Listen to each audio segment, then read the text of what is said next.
सुंदर ते ध्यान उभे विटेवरी कर कटेवरी ठेवून या तुळशी हार गळा कासे पितांबर आवडे निरंतर हेची ध्यान मकर कुंडले तळपती श्रवणी कंठी कौस्तुभमणी विराजित तुका म्हणे माझे हेची सर्व सुख पाहीन श्रीमुख आवडीने। तर नमस्कार मंडळी, स्वागत आहे तुमचं पुरंदर कन्या या आपल्या मराठी यूट्यूब चॅनलमध्ये। श्री संत तुकाराम महाराजांच्या अभंगावरून तुम्हाला समजलेच असेल की आजचा ब्लॉग कशावरती आधारित आहे ते। आजचा व्हिडिओ जरा स्पेशल आहे कारण आज आपण जाणार आहोत विठुरायाच्या दर्शनाला, परंतु पंढरपूरला नाही बरं का मंडळी। आपण जात आहोत त्या पांडुरंगाच्या दर्शनासाठी जो आपल्या पुरंदरमध्ये दिवे घाटामध्ये कटेवर हात ठेवून उभा आहे।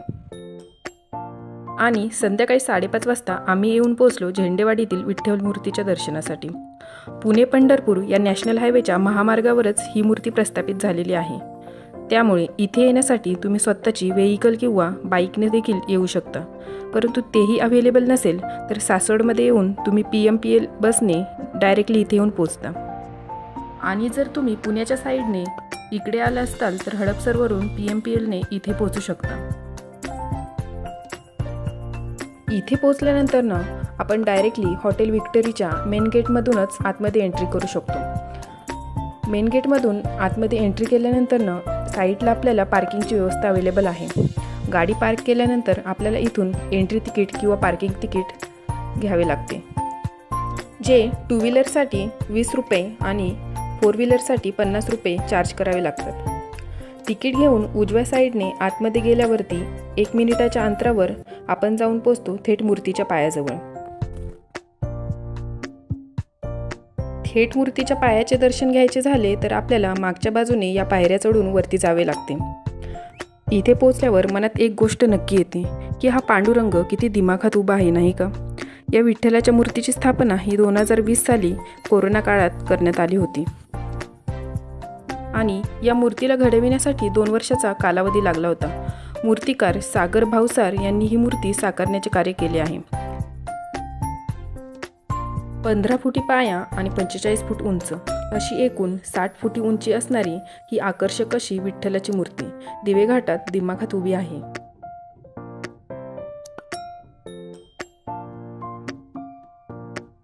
दरवर्षी आषाढी कार्तिकीला पंढरीच्या वारीला जाणारे भाविक हरिनामाचा गजर करत दिवेघाट चढून वरती येत असतात। पश्चिमेकडे तोंड करून उभा असणारा हा पांडुरंग जणू त्यांच्या येण्याची वाटच पाहत कटेवरती हात ठेवून उभा असतो।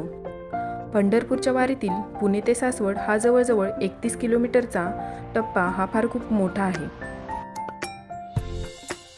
प्रत्येक वारकऱ्याचा थकवा दूर व्हावा व तो पंढरपूरला अतिउत्साहात पोचावा यासाठीच जणू हा सावळा विठ्ठल त्यांची वाट पाहत इथे बसलेला आहे असं वाटतं।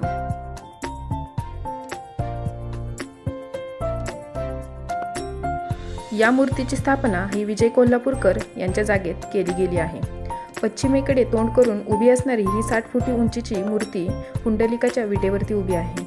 कटेवरती दोन्ही हात ठेवून उभा असणारा हा कानडा राजा, त्याच्या एका हातात शंख आणि एका हातात कमळफुल आहे। गळ्यामध्ये भव्य अलंकार आणि कपाळावर चंदनाचा टिळा तो पंचधातूंनी बनवलेला आहे व त्यावर सोन्याच्या पाण्याचा मुलामा दावला गेला आहे। या मूर्तीचे आणखी एक वैशिष्ट्य म्हणजे ऊन वारा पाऊस यांपासून संरक्षण व्हावे याची काळजी घेऊन मूर्तिकाराने ही मूर्ती साकारली आहे।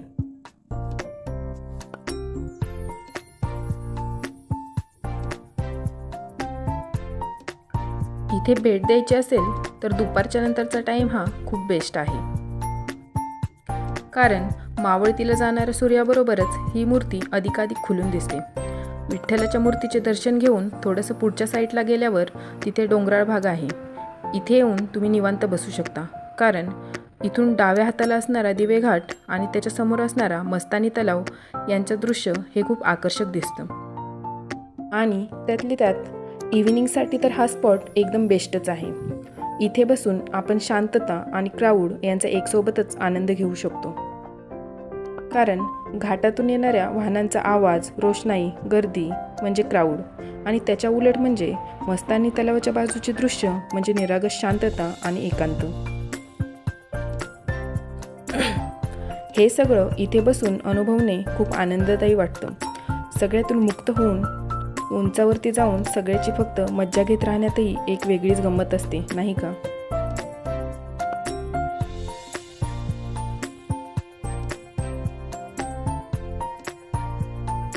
वीकेंडला खूप सारे मंडळी इकडे येऊन भेट देतात. त्यातील काही लोक दर्शनासाठी तर काही लोक इव्हिनिंग स्पॉट एन्जॉय करण्यासाठी इकडे येतात. असो, आम्ही देखील इथे बसून तो अनुभव घेतला. पाऊस काही अजूनही पाहिजे असं झाला नसल्यामुळे मस्तानी तलाव हा कोरडा ठणक पडल्याचे दिसत होते.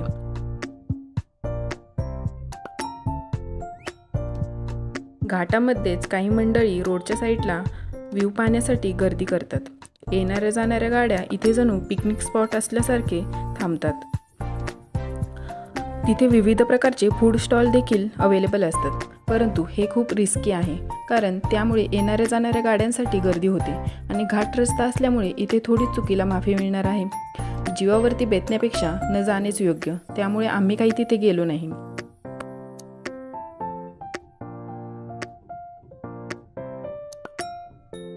वरती बसूनच आम्ही व्ह्यू एन्जॉय केला.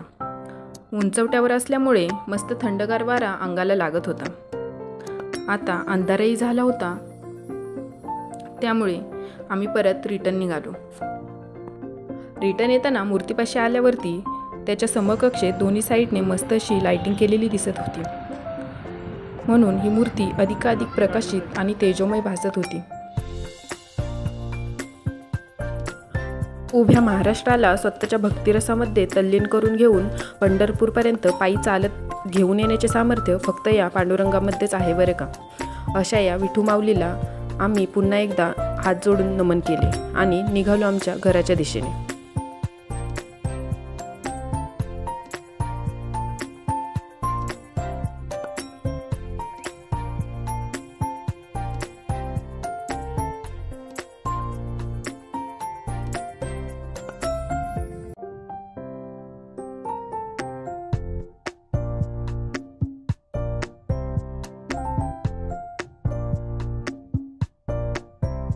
तर मंडळी, तुम्हाला पण पंढरपूरला जाणे शक्य नाही, परंतु विठ्ठलाचे दर्शन करायची मनोमन इच्छा आहे, तर मग नक्कीच भेट द्या ना या दिवे घाटातील उभ्या असणाऱ्या भगवंताला.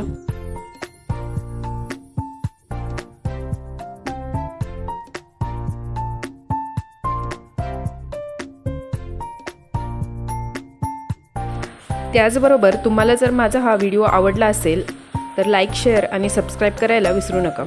लवकरच भेटूयात नेक्स्ट व्लॉगमध्ये. रामकृष्ण हरी मंडळी.